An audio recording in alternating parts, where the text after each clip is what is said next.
فرق آپ کو بہت بہت مبارک ہو. ہم 5 لاکھ سبسکرائبرز کا جو مائل سٹون تھا اس کو عبور کر گئے. آپ کا بہت بہت شکریہ. میں بہت خوش ہوں, ہماری پوری ٹیم بہت خوش ہے, فرق بہت زیادہ خوش ہے کہ ہمارا ٹارگٹ تھا 5 لاکھ سبسکرائبرز کا, وہ ہم نے پورا کر لیا ہے, اور یہ ہم نے 2.5 سال میں کیا ہے. اور میں آپ کا بہت زیادہ مشکور ہوں. اگر آپ ساتھ نہ دیتے تو ہم یہ مائل سٹون عبور نہیں کر سکتے تھے.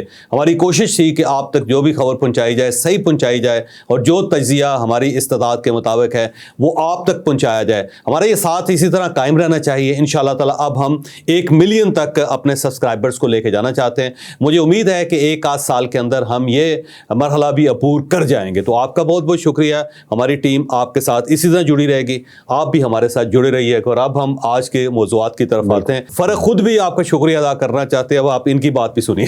شوہر صاحب آپ کا بھی بہت شکریہ جی. اور چودھری صاحب کی وجہ سے, آپ لوگوں کی پیار کی وجہ سے, محبت کی وجہ سے آج ہم 5 لاکھ سبسکرائبرز تک پہنچے ہیں. ہم آپ کو ریکویسٹ کرتے تھے, اور یقین مانیں جتنی ہماری ریکویسٹ ہوتی تھی اتنا دگنا تگنا آپ کا رسپانس ہوتا تھا. اب یہی رسپانس فیوچر میں بھی آپ کا چاہیے ہوگا. 1 ملین تک چودھری صاحب کہہ رہے ہیں 1 سال میں, لیکن مجھے امید ہے کہ اس سے ہم بہت پہلے یہ مائل سٹون اچیو کر لیں گے. لیکن آپ کے بغیر مکمل نہیں ہے. آپ نے ہمارا ساتھ دینا ہے, لائک شیئر سبسکرائب ہمیں کرتے رہنا ہے. اب چلتے ہیں ہم اپنے ریگولر ویلاگ کی طرف. یوں محسوس ہوتا ہے کہ عمران خان صاحب کا ملٹری ٹرائل عنقریب سٹارٹ ہونے والا ہے, اور انہیں افواج پاکستان کے حوالے کر دیا جائے گا. GHQ جو پاکستان تحریک انصاف کی خواہش تھی کہ انہیں وہاں سیل میں رکھا جائے گا, چھوٹے سے میرا خیال ہے ایک بڑے سے سیل میں عمران خان صاحب کو وہاں شفٹ کر دیا جائے گا. کب کیا جائے گا, کیوں کیا جائے گا, یہ ہم آپ کو آج کے ویلاگ میں بتاتے ہیں. اور ساتھ ساتھ جنرل فیض حمید صاحب کے اوپر رانا ثناء اللہ صاحب کا ایک کیس بھی پڑھنے والا ہے. وہ کیس کیا ہے یہ بھی اسی ویلاگ کے اندر پوری تفصیل کے ساتھ بیان کیا جائے گا. اور یہ خبر بھی سامنے آ رہی ہے کہ جو پاکستان تحریک انصاف کے 12 لوگ دھرنے میں انتقال کر گئے تھے, شہید ہو گئے تھے, جاں بحق ہو گئے تھے, وہ گنڈا پور صاحب کے سیکیورٹی گارڈز کے ہاتھوں مرے تھے. کیا یہ الزام درست ہے, یہ بھی ہم آپ کو آج کے ویلاگ میں پوری تفصیل کے ساتھ بتائیں گے. لیکن ویلاگ کی طرف جانے سے پہلے ہماری ریکویسٹ ہے کہ چینل کو سبسکرائب ضرور کیجیے گا. یہ جو بیل آئیکن ہے اس کو ضرور پریس کرے تاکہ نوٹیفیکیشن آپ کو ملتا رہے. اور اب جو ہمارا ٹارگٹ ہے وہ 1 ملین کا ہے. السلام علیکم ناظرین, دوبارہ سے سلام آپ کو عرض کر رہے ہیں کیونکہ اب ریگولر ویلاگ سٹارٹ کرتے ہیں اور اسٹریٹ آتے ہیں اپنے پہلے سوال پہ. پہلا سوال یہ ہے جی کہ جنرل فیض حمید صاحب نے پھنسوا دیا ہے عمران خان صاحب کو. 9 مئی کے واقعے کے اندر یہ تمام تر چیزیں جو ہیں یہ ہونے والی ہیں. یہ فیلڈ جنرل کورٹ مارشل ہو رہا تھا جنرل فیض حمید کا, چارج شیٹ فائل کر دی گئی لیکن وہ بھی ہاف ہوئی ہے. صرف اختیارات سے تجاوز اور اپنے اختیارات کو حد سے زیادہ استعمال کرنے کی صورت میں یہ ہے. لیکن 9 مئی میں ان کا کیا کردار تھا, اس کے اوپر ڈیٹیل سے ڈسکس کریں گے جاوید چوہدری صاحب. اب ایک کوئی انسیڈنٹ ہے, شاید ہو سکتا کوئی انسیڈنٹ ہو یا پھر باقی اس کے اندر کوئی ریالٹی. وہ یہ کہ آج سے 2 دن پہلے فارمیشن کمانڈرز کی ایک میٹنگ ہوئی, 2 روزہ لمبی میٹنگ ہوئی, اور اس کے بعد اس کا ایک اعلامیہ بھی جاری ہوا. اور اس کے 2 دن کے بعد یہ فیصلہ آیا سامنے, ISPR کی طرف سے پریس ریلیز آئی کہ جنرل فیض حمید صاحب کا جو کورٹ مارشل ہے وہ اب تیار ہے اور ان کو چارج شیٹ کر دیا گیا. اور ساتھ اس کے اندر ایک لائن تھی 9 مئی سے ریلیٹڈ کے, اور 9 مئی کے جو واقعات ہیں اس کی ایک الگ انکوائری ہو رہی ہے, ایک الگ تفتیش ہو رہی ہے. تو اس کے ساتھ لوگوں کے کان کھڑے ہو گئے کہ اب 9 مئی کا جو جنرل فیض حمید صاحب کا ٹرائل ہے اس کے ساتھ کیا تعلق ہے, کیونکہ وہ تو ملٹری کورٹ میں ان کا ٹرائل چل رہا ہے اور وہ کورٹ مارشل ہو رہا ہے ان کا. اور کورٹ مارشل اس وقت ہوتا ہے جب وہ ظاہر ہے اپنے اختیارات کو غلط استعمال کر رہے ہوں گے. اور یہ 9 مئی جو ہے یہ ظاہر ہے ایک سیولین انسیڈنٹ ہے, تو سیولین انسیڈنٹ کا افواج پاکستان کے انسیڈنٹس کے ساتھ کیا تعلق ہو سکتا ہے, تو لوگوں کے کان کھڑے ہو گئے. اب اس سے ایک چیز یہ ثابت ہوتی ہے کہ جو فارمیشن کمانڈر کی میٹنگ تھی میرا خیال ہے اس کے اندر ڈیسائیڈ ہوا ہے کہ جنرل فیض حمید صاحب سے ریلیٹڈ ایک پریس ریلیز بھی جاری کی جائے, اور پھر ٹائم لائن دی جائے کہ کتنے عرصے میں اس کیس کو ہم نے کنکلیوڈ کرنا ہے, کیونکہ اس کے اندر مکمل خاموشی ہے. 12 اگست کے بعد کوئی پریس ریلیز نہیں آئی, تو سب لوگ اس کے اوپر بڑے حیران ہیں اور پریشان ہیں, اور سب لوگوں نے یہ اسپیکولیٹ کرنا شروع کر دیا ہے کہ جنرل فیض حمید صاحب جو ان کو رہا کر دیا گیا, اب ان کے خلاف کوئی ٹرائل نہیں ہو رہا, اب انہیں چھوڑ دیا جائے گا, اور یہ جو کیس ہے اس کے اوپر مٹی ڈال دی جائے گی وغیرہ وغیرہ. تو شاید اس تاثر کو ختم کرنے کے لیے پریس ریلیز جاری کی گئی کہ جناب نہیں, کیس ہو رہا ہے, اور باقاعدہ ان کے اوپر چارج فریم کر دیا گیا ہے, اور ان سے جو چارج فریم کیا گیا اس کے اندر یہ چیزیں شامل ہیں, اور اب یہ فیصلہ جو ہے عنقریب آنے والا ہے. اور ساتھ ہی یہ 9 مئی کا جو انسیڈنٹ ہے اس کو بھی شامل کر لیا گیا. تو یہ مجھے محسوس یہ ہوتا ہے کہ پوری افواج پاکستان کی طرف سے یہ فیصلہ کیا گیا ہے کہ آپ 9 مئی کا ٹرائل جو ہے اس کو بھی ساتھ ہی چلائیں. ایک اس سائڈ پہ کورٹ مارشل ہو, اور ساتھ جو 9 مئی کے انسیڈنٹس ہیں اس کی بیس پہ اگر عمران خان صاحب ہیں یا ان کی پارٹی کے کچھ اور لوگ ہیں ان سب کو گرفتار کر کے ان کا ملٹری ٹرائل کیا جائے, اور اسے بھی سائڈ بائی سائڈ چلایا جائے. تو اب ایسا محسوس ہوتا ہے کہ عنقریب میرا خیال ہے عمران خان صاحب سے انویسٹیگیشن شروع ہو جائے گی. شروع میں جو ثبوت جنرل فیض حمید صاحب سے ملے ہیں یا افواج پاکستان کے ایکس آفیسرز جو ان سے ملے ہیں, کیونکہ بہت سارے لوگوں کو گرفتار کیا گیا تھا, اور کچھ ثبوت جو ہیں وہ عمران خان صاحب کے اپنے ساتھیوں نے دیے ہیں, تو سارے ثبوت جو ہے عمران خان صاحب کے سامنے رکھ کے ان سے جواب مانگا جائے گا, اور جیل کے اندر جا کے میرا خیال ہے ان سے سوال و جواب یہ کیے جائیں گے. اور عمران خان صاحب اگر ان کا جواب دیتے ہیں یا جواب نہیں دیتے تو پھر میرا خیال ہے انہیں فوج اپنی تحویل میں لے کے ان کے خلاف بھی ایک ٹرائل سٹارٹ کر دے گی. تو اب 2 ٹرائلز مجھے لگتا ہے کہ GHQ کے اندر ہوں گے. ایک جنرل فیض حمید صاحب کا ہوگا جو کورٹ مارشل ہوگا, باقاعدہ جو فوج کا ایک پروسیجر ہے, اور ساتھ ساتھ عمران خان اور جنرل فیض حمید صاحب کا ایک دوسرا کیس بھی وہاں پہ چلے گا, اور وہ ہے 9 مئی کا, اور اس کے اندر یہ اسٹیبلش ہے فیکٹ ہے کہ 200 مقامات کے اوپر اٹیکس ہوئے تھے, اور 200 انسیڈنٹ ہوئے 9 اور 10 مئی کو اور 2023 کو, اور اس سے ظاہر افواج پاکستان کی بے عزتی بھی ہوئی, پورے ملک کی بڑی بے عزتی ہوئی, اور لوگ اس کو ٹالریٹ کرنے کے لیے بالکل تیار نہیں ہے, نہ افواج پاکستان تیار ہے نہ عام آدمی اس کے لیے تیار ہے. تو ایسا محسوس ہوتا ہے کہ عنقریب میرا خیال ہے شاید 1 آدھ ہفتے کے اندر اندر عمران خان صاحب جو ہیں ان کو فوج کے حوالے کر دیا جائے. یہ اب میری گٹ فیلنگ ہے, انفارمیشن نہیں ہے, ایک گٹ فیلنگ ہے, ایسا محسوس ہوتا ہے, کیونکہ اگر یہ نہ کرنا ہوتا تو شاید اس قسم کی پریس ریلیز نہ آتے. جب یہ پریس ریلیز آ رہی ہے تو اس کا مطلب یہ ہے کہ اب جو اسپیس ہے وہ افواج پاکستان کی طرف سے ختم ہو گئی ہے, اور عمران خان صاحب کو اب جیل سے نکال کے GHQ شفٹ کیا جا رہا ہے. اب دیکھیں, میں بار بار یہ کہتا تھا نا, ایک لا آف اٹریکشن ہوتا ہے, جب آپ بار بار کسی چیز کے بارے میں کہتے ہیں تو وہ ہونا شروع ہو جاتا ہے. پاکستان تحریک انصاف بار بار یہ کہہ رہی تھی کہ انہیں اڈیالہ جیل سے نکال لیا گیا ہے, انہیں فوج اپنے پاس لے گئی ہے, انہیں وہاں سے شفٹ کر دیا گیا GHQ کے اندر, ان کے سامنے دیوار بنا دی گئی, ان کے اوپر کپڑا چڑھا دیا گیا. اب یہ لا آف اٹریکشن ہے, آپ نے اتنی بار کہا کہ اللہ تعالیٰ نے سنی لی آپ کی کہ چلیں جناب یہ معاملہ بھی ہو جاتا ہے, تو مجھے خطرہ ہے کہ کہیں عمران خان صاحب جو ہیں اس بیلنے کا شکار بھی نہ ہو جائے, اس میں بھی نہ پھنس جائیں, اور پھنستے ہوئے نظر آ رہے ہیں ویسے وہ. ٹھیک ہے. اور چوہدری صاحب اسی سے ریلیٹ کرتے ہیں آگے, رانا ثناء اللہ کا کیس جو ہے, رانا ثناء اللہ صاحب نے جی بات کی ہے, انہوں نے کہا ہے جی کہ مجھے جو 15 کلو ہیروئن کے کیس میں پھنسایا گیا تھا اس میں خان صاحب کی مرضی شامل تھی. مطلب خان صاحب نے کہا, اور یہ چارجز سب فریم کروانے میں اور یہ پورے مسئلے کو کریٹ کرنے میں جنرل فیض حمید کا کردار تھا. یہ سب ڈرامہ انہوں نے اسٹیج کیا تھا, اور اس کے بعد یہ نیچے تک آرڈرز گئے اور مجھے یہ پکڑا گیا. یہ جنرل فیض حمید نے ہی کروایا ہے, یہ بھی کہہ رہے ہیں رانا ثناء اللہ. اور ایک اور بڑا خطرناک جملہ بولا ہے رانا ثناء اللہ نے جنرل فیض حمید کے حوالے سے. وہ جملہ کیا ہے اور یہ پوری سٹوری کیا ہے, بتائیں گے آپ کو جاوید چوہدری صاحب. اب دیکھیں, جو عمران خان صاحب کا دور تھا اس کے اندر جنرل فیض حمید صاحب ان کا آخری کارڈ ہوتے تھے, آخری سہارا ہوتے تھے, اور پوری گورنمنٹ کو جنرل فیض حمید صاحب ہی چلا رہے ہوتے تھے. بلکہ کوئی بھی ایشو آتا تھا تو عمران خان صاحب کہہ دیتے تھے اسے فیض کے پاس لے جائے, وہ جنرل فیض بھی نہیں کہتے تھے, بس فیض کے پاس لے جائے. اور جنرل فیض حمید صاحب وہ بہت زیادہ ٹائٹلی نیٹ تھے عمران خان صاحب کے ساتھ اور ان کی فیملی کے ساتھ. ایون وہ گھر کے ان کے جو افیئرس ہیں وہ بھی چلاتے تھے, وہ معاملات بھی جنرل فیض حمید صاحب کرتے تھے.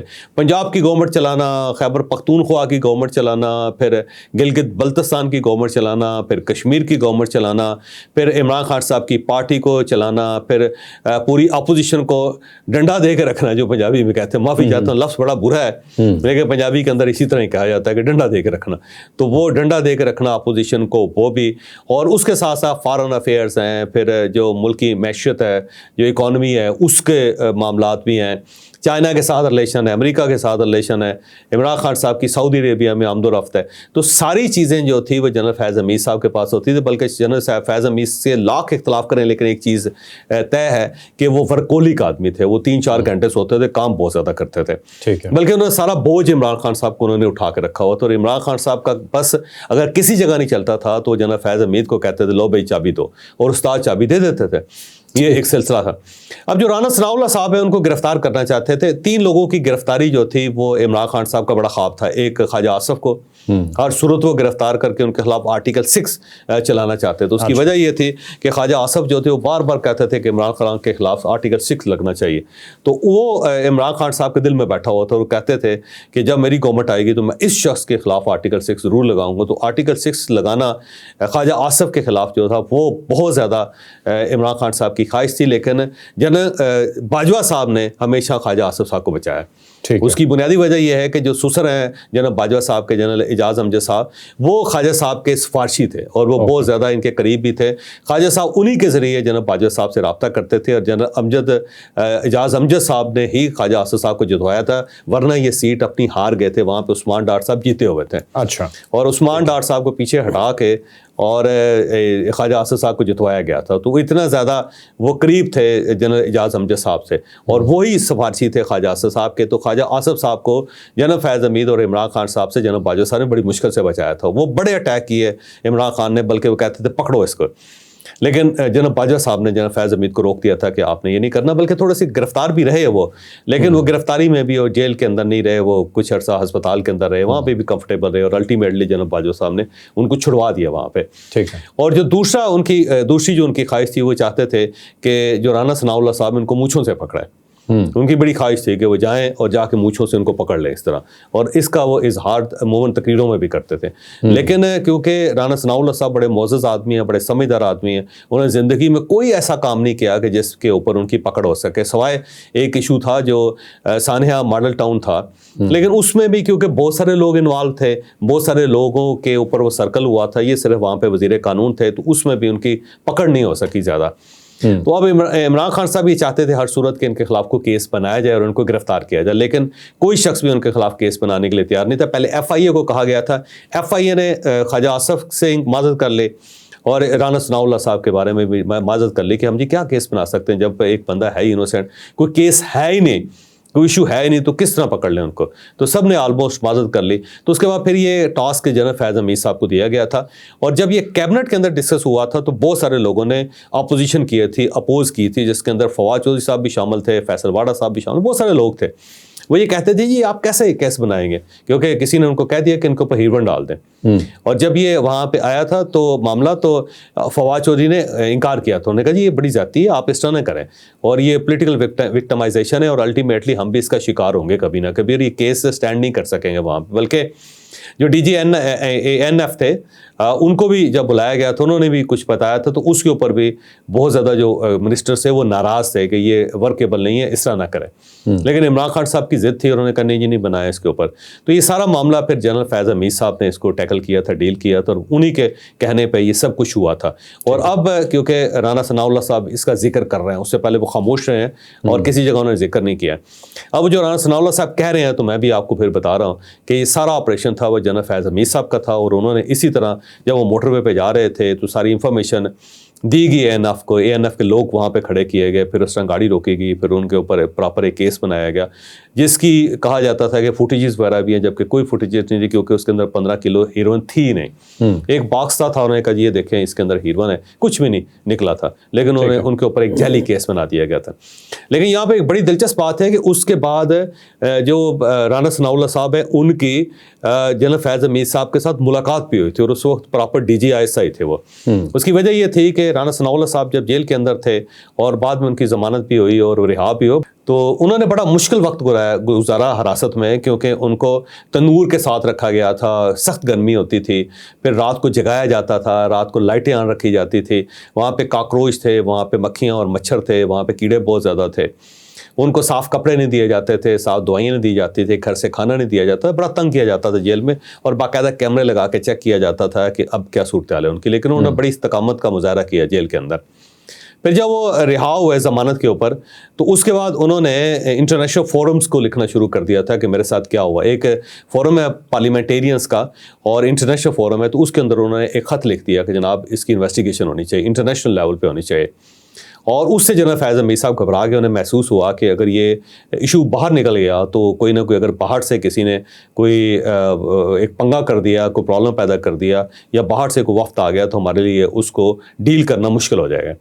تو پھر انہوں نے کسی سے کہا, ایک پولیس آفیسر ہیں جن کا تعلق بہت گہرا تھا رانا ثناء اللہ صاحب کے ساتھ, تو اس نے کہا جی کہ میں آپ کی میٹنگ کروانا چاہتا ہوں کسی جگہ پہ. تو رانا صاحب ایگری کر گئے, اور اس کے بعد پھر لاہور کے سیکٹر کمانڈر تھے, انہوں نے کہا کہ جی آپ لاہور آئیں. تو بہرحال لاہور گئے, اور ان کا خیال یہ تھا کہ سیکٹر کمانڈر کے ساتھ ملاقات ہو رہی ہے, اور وہ جو ایس ایس پی لڑکا تھا وہ ساتھ گیا تھا ان کے, تو ان کا خیال یہ تھا کہ بس یہ چھوٹی سی کوارڈینیشن ہوگی, کوئی چھوٹی سی میٹنگ ہوگی. لیکن جب یہ ڈی ایچ اے کے اندر ایک جگہ میٹنگ تھی, جب یہ وہاں اس گھر میں پہنچے تو وہاں پہ فیض حمید صاحب بیٹھے ہوئے تھے.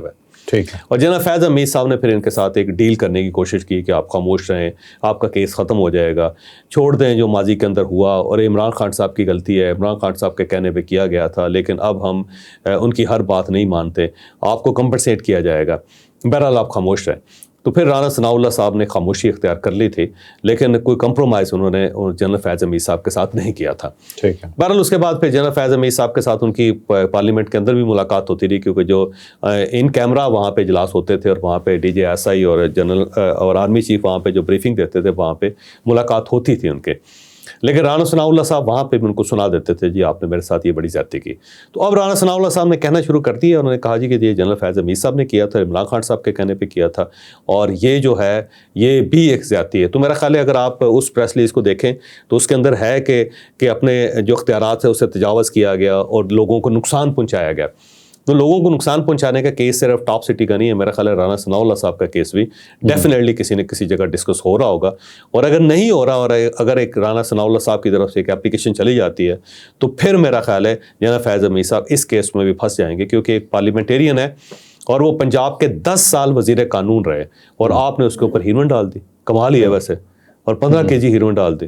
اور اس سے پوری دنیا کے اندر پاکستان کی بدنامی ہوئی کہ جو وزیر قانون ہے وہ بھی ہیروئن فروش ہو سکتا ہے پاکستان کا. تو آپ خود اس کا اندازہ لگائیں کہ کتنی اذیت تھی اور کتنی کریکٹر اسیسینیشن کی گئی رانا ثناءاللہ صاحب کی. تو ویسے حق بجانب میں وہ اگر اعتراض کریں، کوئی اپلیکیشن دیں، تو میرا خیال جنرل فیض حمید صاحب اس میں بھی پھنس جائیں. ٹھیک ہے. اچھا چوہے صاحب، ایک چیز میں آپ کو یہاں پہ اور آپ کو ایک جملہ میں آپ کو بتانا چاہ رہا ہوں.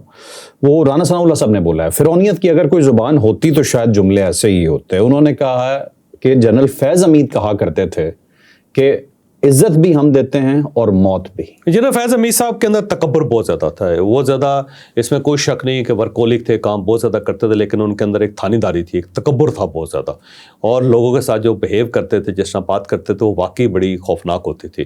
اور ایک ایسا کوئی ماحول کریٹ کرتے تھے کہ ان کو لوگ کانپتے ہوئے جب دیکھتے تھے وہ لوگوں کو، تو ان کو بڑا مزہ آتا تھا کہ لوگ کانپ رہے ہیں یا منتیں کر رہے ہیں ان کی، یا ان سے ریکویسٹ کر رہے ہیں، تو وہ ان کو بڑا مزہ آتا تھا. میرا خیال ہے لوگوں کی بد دعائیں ہیں.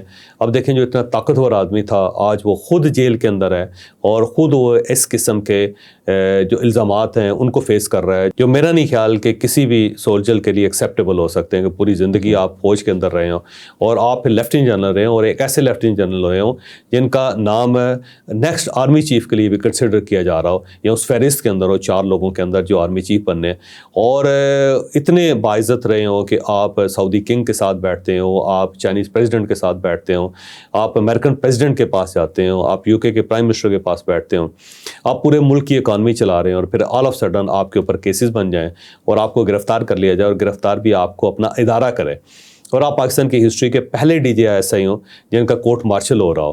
تو یہ میرا خیال عبرت کی نشانی ہے، اور اس کی وجہ وہی ہے کہ انہوں نے لوگوں کی بد دعائیں بہت لی ہیں. بہت سارے لوگوں کو گولیاں مروائیں، بہت سارے لوگوں کو انہوں نے اغوا کروایا، بہت سارے لوگوں کو انہوں نے ذلیل کیا، بہت سارے لوگوں کو انہوں نے جاب لیس کیا، اور اس کے ساتھ ساتھ لوگوں کو ہیوملیٹ کیا بہت زیادہ. اور بڑے بڑے معزز لوگ جو تھے جب وہ ان کے سامنے گڑ گڑاتے تھے تو جنرل فیض حمید صاحب کو بڑا مزہ آتا تھا. اب یہ سب کچھ اس کا نتیجہ ہے. میرا خیال ہے وہ تکبر ہے جو الٹیمیٹلی ان کو لے کے بیٹھ گیا اور ان کی بے عزتی کا باعث بھی بنا ہے، اور آج وہ خود اس اذیت کا شکار ہیں جس اذیت کا شکار انہوں نے لوگوں کو کیا تھا. تو میرا خیال ہے اللہ تعالیٰ سے ڈرنا چاہیے، اس سے معافی مانگنی چاہیے، اور جب بھی اللہ تعالیٰ آپ کو دولت دے، جب بھی اللہ تعالیٰ آپ کو اقتدار دے، جب بھی اللہ تعالیٰ آپ کو طاقت دے، تو آپ کے اندر عاجزی اور انکساری بڑھنی چاہیے، بجائے اس کے کہ آپ تکبر کا شکار ہو جائے. اور جب آپ تکبر کا شکار ہو جاتے ہیں تو یہ واحد وہ خوبی ہے جو اللہ تعالیٰ کسی انسان کو نہیں دیتا. وہ کہتا ہے کہ تکبر جو ہے وہ صرف اور صرف اللہ کی ذات کو سوٹ کرتا ہے، اور اگر انسان اللہ تعالیٰ کا جو صفت ہے، اللہ تعالیٰ کا جو وصف ہے، اس کو چھیننے کی کوشش کرتا ہے تو الٹیمیٹلی اس کے ساتھ وہی ہوتا ہے جو اس وقت جنرل فیض حمید صاحب کے ساتھ ہو رہا ہے. ٹھیک ہے ناظرین، چلتے ہیں اپنی اگلی سٹوری کی طرف. خواجہ آصف نے کہا ہے جی کہ جتنے لوگ مارے گئے اس دھرنے میں جو ڈی چوک پہ آئے تھے یا جو زخمی ہوئے، ان تمام کے ذمہ دار گنڈا پور صاحب ہیں، کیونکہ گنڈا پور صاحب کے جو گارڈز تھے انہوں نے فائرنگ کر دی تھی. جب گنڈا پور صاحب جانے لگے تو ان کے ورکرز نے روکنے کی کوشش کی، ان پر پتھراؤ کیا، جواب میں ان کے گارڈز نے فائرنگ کی. اور دوسرا وہ یہ کہہ رہے ہیں کہ جتنے لوگوں کی شہادت کا وہ بتا رہے ہیں، کسی کے لواحقین سامنے نہیں آ رہے، کسی کا ڈیٹا نہیں دیا جا رہا، آخر کیوں؟ یہ پوری سٹوری لے کے چلتے ہیں جاوید چوہے صاحب. اور دیکھ خواجہ آصف صاحب نے بہت بڑا میرا خیال ہے بیان دیا ہے. اس سے پہلے یہ اسی ٹائپ کا بیان ہے جو پاکستان تحریک انصاف کہہ رہی تھی 200 لوگ مر گئے، 250 لوگ مر گئے، اب وہ کہہ رہے ہیں 200 لوگ مسنگ ہے.